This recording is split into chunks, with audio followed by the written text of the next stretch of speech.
صلی وسلم علی رسول الکریم اما بعد فاعوذ باللہ من الشیطان الرجیم بسم اللہ الرحمن الرحیم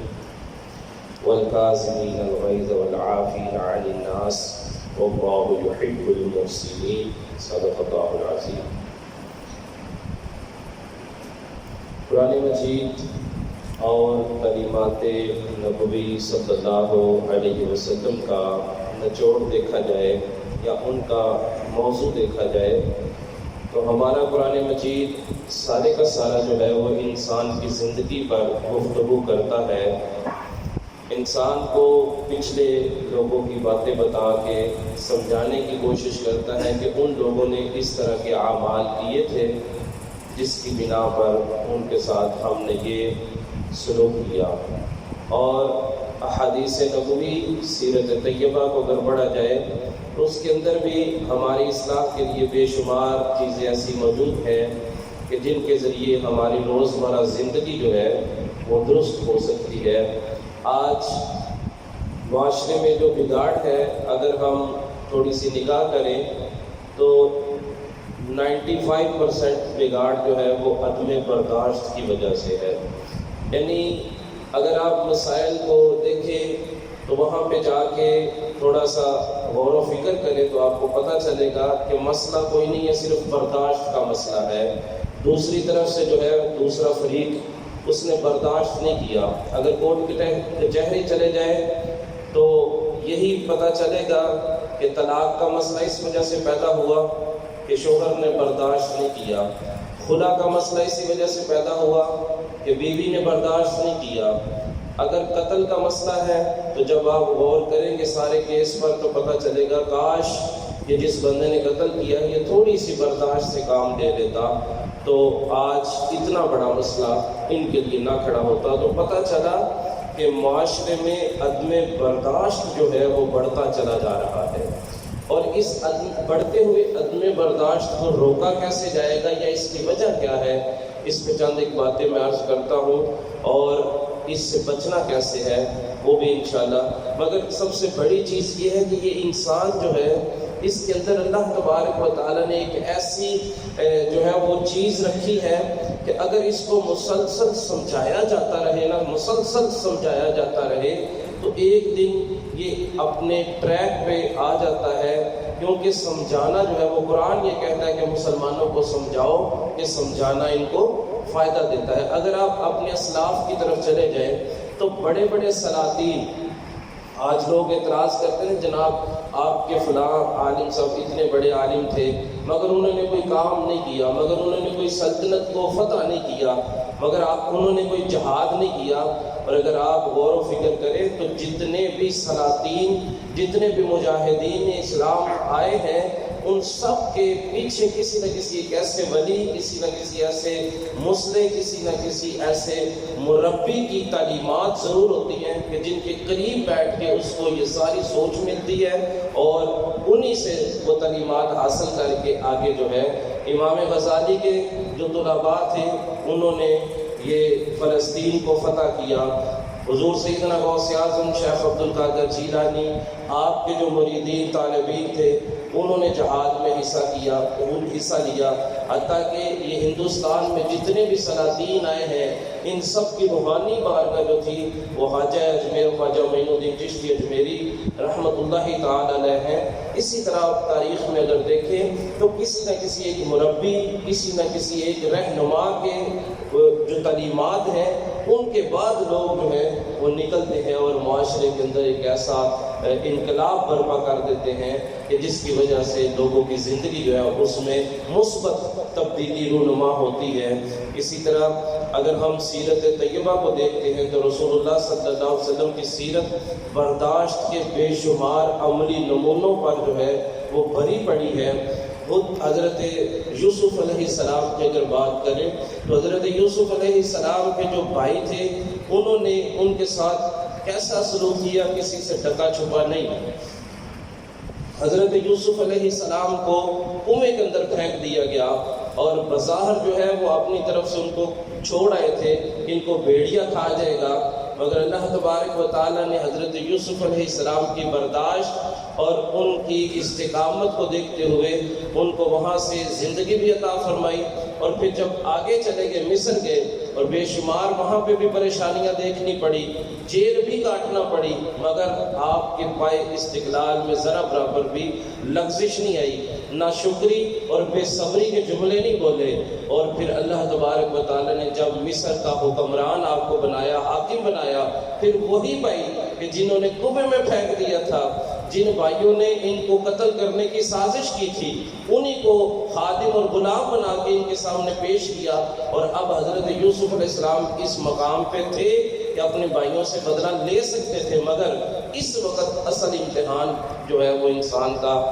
شروع ہوتا ہے کہ جب انسان کے پاس قوت بھی ہو، طاقت بھی ہو، عہدہ بھی ہو، منصب بھی ہو، پھر وہ اگر تحمل مزاجی سے کام لے، برداشت سے کام لے، تو پھر جو ہے وہ تاریخ رقم ہوتی ہے۔ پھر حضرت یوسف علیہ السلام نے جب اپنے بھائیوں کے اوپر قابو ڈال دیا نا، تو پھر اس کے بعد آپ نے ارشاد فرمایا تھا لا تثریب علیکم اليوم، آج کے دن چونکہ پتہ چل چکا ہے، تمہاری سازش کا بھی مجھے پتہ چل گیا، تم لوگوں نے میرے ساتھ جو کیا تھا وہ تمہارا عمل تھا، مگر آج کے دن میں تم سے کوئی بدلہ نہیں لوں گا۔ کیوں؟ کیونکہ میرا رب تبارک و تعالیٰ ہمیں اس چیز سے منع فرماتا ہے۔ تو اگر یہ تاریخ اپنے بچوں کو پڑھائی جائے، اسی طرح رسول اللہ صلی اللہ علیہ وسلم کی سیرت طیبہ یہ تو برداشت کے معاملات سے بھری پڑی ہے، بچپن سے لے کر کے دیکھیں، ابھی عمر مبارک جو ہے وہ تھوڑی سی ہے تو کفار نے کیسا ستانا شروع کر دیا۔ نبی کریم صلی اللہ علیہ وسلم کے راستے میں کانٹے بچھائے جاتے، نبی کریم صلی اللہ علیہ وسلم کا طائف کا سفر کسی سے ڈھکا چھپا نہیں ہے۔ نبی کریم صلی اللہ علیہ وسلم کو اور آپ کے سارے کنبے کو شیب ابی طالب میں 3 سال تک جو ہے وہ ان کا سوشل بائیکاٹ کر دیا جاتا ہے، ان کے ساتھ آنا جانا، لوگوں کے تعلقات کو ختم کر دیا جاتا ہے، قطع تعلق کر دیا گیا، 3 سال تک شیب ابی طالب میں بند کر دیا گیا۔ اور پھر اس کے بعد نبی کریم صلی اللہ علیہ وسلم جب حرم کعبہ میں نماز پڑھ رہے ہوتے تو آپ کے اوپر اونٹ کی اوجری رکھ دی جاتی۔ اتنے مظالم اور اتنے معاملات سہنے کے بعد جب آپ ہجرت فرماتے ہیں اور ہجرت کے بعد وہاں مدینہ طیبہ میں جا کر کے جو مسلمان تھے ان کے ساتھ قوت اور طاقت حاصل ہوتی ہے، پھر ایک وقت آتا ہے کہ جب مکہ معظمہ فتح کیا جاتا ہے اور 10 سے 12 ہزار صحابہ اکرام کے جمع غفیر مجاہدین جو کہ اسلحہ کے ساتھ لیس ہے، وہ رسول اللہ صلی اللہ علیہ وسلم کے ساتھ مدینہ طیبہ سے مکہ معظمہ جب آتے ہیں اور ارد گرد تمام صحابہ اکرام اسلحہ کے ساتھ کھڑے ہیں اور سامنے وہ لوگ بیٹھے ہیں کہ جنہوں نے نبی کریم صلی اللہ علیہ وسلم کے راستے میں کانٹے بچھائے ہیں، وہ لوگ بیٹھے ہیں جنہوں نے رسول اللہ صلی اللہ علیہ وسلم کے چچا کو معذلہ شہید کیا، ان کا ناک کان آنکھیں کاٹ لی، ان کا کلیجہ نکال کے اس کو چبایا تھا، وہ لوگ بھی بیٹھے تھے جنہوں نے رسول اللہ صلی اللہ علیہ وسلم کے اوپر گندی اونٹ کی اوجھلیاں ڈالی تھی، وہ لوگ بھی بیٹھے تھے جنہوں نے رسول اللہ صلی اللہ علیہ وسلم کی بیٹی کو نیزہ مار کے اونٹ سے گرا دیا تھا، جس کی وجہ سے بعد میں ان کا انتقال ہوا۔ مگر میرے نبی پاک صلی اللہ علیہ وسلم، ہمارے نبی پاک صلی اللہ علیہ وسلم کی سیرت اور آپ کی برداشت کا عالم یہ ہے کہ نبی پاک صلی اللہ علیہ وسلم نے ارشاد فرمایا کہ آج کے دن تم سب کو میں معاف کرتا ہوں، میں آج کے دن تم سے کوئی باس پرس نہیں کروں گا، میں کسی سے کوئی بدلہ نہیں لوں گا۔ جو معاف کر دینا ہے اس کے اندر اللہ تبارک و تعالیٰ نے بڑی قوت رکھی ہے، اور معاف کر دینا یہ ہر کسی کے ظرف میں بھی نہیں رکھا گیا، یہ اسی ظرف میں ہے کہ جس کے دل میں قوت ایمانی ہوتی ہے، جس کے دل میں محبت رسول ہوتی ہے، جس کا تعلق قرآن کے ساتھ ہوتا ہے، اسی کو اللہ تبارک و تعالیٰ ایسا ظرف عطا فرماتا ہے۔ اور اگر صحابہ کی زندگی کو دیکھا جائے تو حضرت سیدنا امیر معاویہ رضی اللہ تعالیٰ عنہ کا بڑا مشہور واقعہ ملتا ہے کہ ایک مرتبہ نبی کریم صلی اللہ علیہ وسلم کے پاس یمن کے بڑے بڑے سرداروں میں سے کچھ لوگ آئے، جن میں سے حضرت حجر بن وائل ہیں، حضرت وائل بن حجر رضی اللہ تعالیٰ عنہ، اور آ کے اسلام قبول کیا۔ اسلام قبول کرنے کے بعد حضور نے فرمایا کہ بھئی کوئی شخص ان کو اپنے ساتھ لے جائے اور کچھ دیر یہ رکنا چاہتے ہیں، ان کو رہائش، ان کے طعام کا جو ہے وہ انتظام کرے۔ تو حضرت سیدنا امیر معاویہ رضی اللہ تعالیٰ عنہ نے ساتھ جو ہے وہ اونٹنی کی نکیل کو پکڑ لیا اور ان کو اپنے گھر لے جانے کے لیے چل پڑے۔ جب رستے میں دھوپ تھی اور دھوپ اس حد تک تھی کہ برداشت نہیں ہو رہی تھی، آپ نے حضرت وائل بن حجر سے کہا کہ چونکہ شدید دھوپ ہے اور گرمی کی وجہ سے میرے پاؤں جل رہے ہیں، آپ ایسا کریں کہ مجھے اپنی اونٹنی کے پیچھے بٹھا لیجئے۔ تو کہنے لگے نہیں تمہاری یہ اوقات نہیں ہے کہ تم اونٹنی کے پیچھے بیٹھو، تم غلام لوگ ہو، تمہارا کام یہی ہے کہ بس میرے اونٹ کی نکیل پکڑ کے چلتے رہو۔ پھر کہنے لگے کہ آپ ایسا کریں کہ کم از کم اپنے پاپوش اپنے جوتے مجھے دے دیں تاکہ میں اچھے طریقے سے چل تو پاؤں، کیونکہ تپش بہت زیادہ ہے۔ مگر انہوں نے جوتے دینے سے بھی جو ہے وہ انکار کر دیا۔ حضرت سیدنا امیر معاویہ رضی اللہ تعالیٰ عنہ کوئی عام شخصیت نہیں تھے، یہ بھی سردار کے بیٹے تھے۔ حضرت سیدنا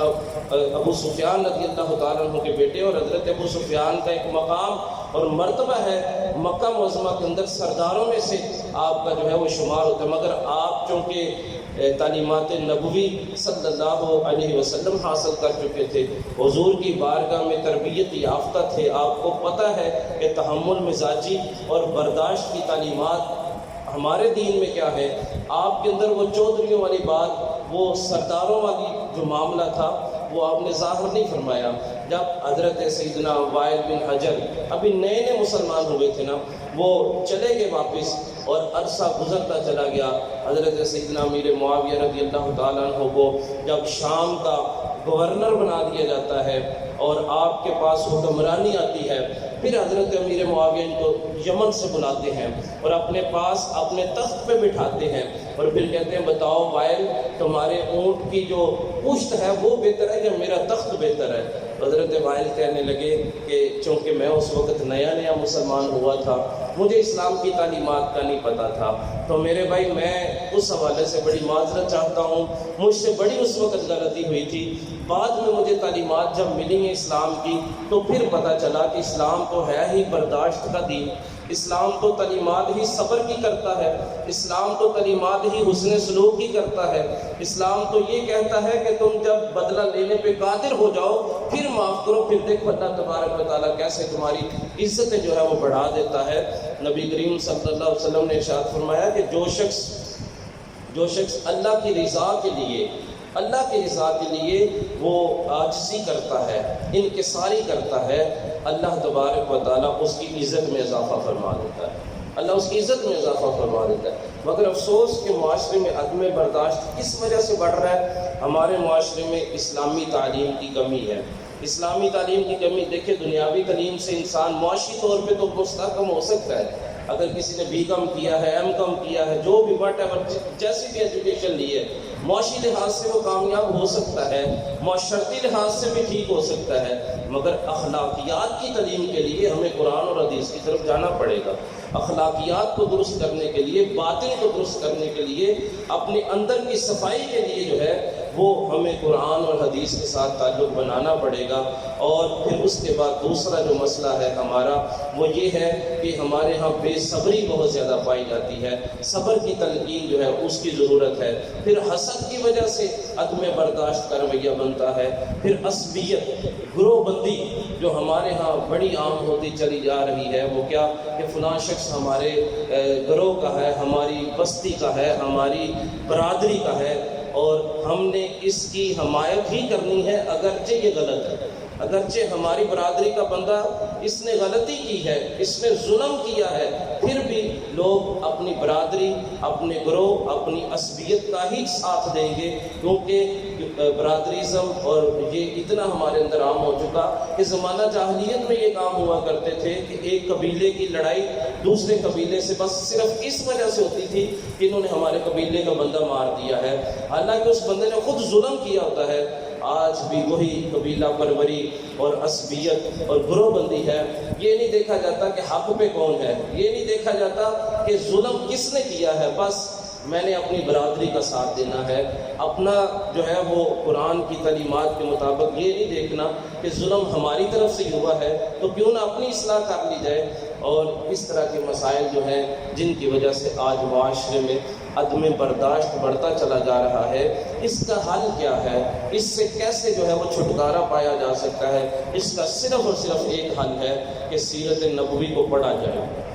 رسول اللہ صلی اللہ علیہ وسلم کی سیرت جو ہے، صحابہ کی سیرت جو ہے، اس کو پڑھ کے اس کو اپنی زندگی پر نافذ کیا جائے، یا کم از کم اتنا کیا جائے کہ جو لوگ سیرت کے درس دیتے ہیں، جو لوگ سیرت طیبہ جو ہے وہ سکھاتے ہیں، کم از کم ان کو وقت دیا جائے، چند منٹ ان کے پاس ہی بیٹھ جایا جائے۔ مگر افسوس کی بات یہ ہے کہ ہم سمجھنا بھی نہیں چاہتے، اور زیادہ تر لوگوں کا انداز زندگی یہ ہے کہ وہ سمجھتے ہیں کہ ہم سارا ہی سمجھے ہوئے ہیں، ہم سے بڑا کوئی عقل مند شخص ہے ہی نہیں، ہمیں کل کائنات کا علم ہمارے پاس موجود ہے، ہمیں کسی بندے کی یہ ہدایتوں کی ضرورت نہیں ہے۔ اور جب بندہ یہ سمجھ لیتا ہے کہ سب سے زیادہ عقل مند میں ہی ہوں، سب سے زیادہ عقل کل میں ہی ہوں، تو یہ مقام اس کا وہ ہوتا ہے جس مقام پہ وہ سب سے زیادہ بے وقوفی کر رہا ہوتا ہے۔ تو اللہ تبارک و تعالی ہمیں سمجھنے کی توفیق عطا فرمائے۔ رب العالمین ہمیں قرآن و حدیث کے مطابق اپنے اخلاقیات کو درست کرنے کی توفیق عطا فرمائے۔ وما علینا الا البلاغ۔ الحمدللہ رب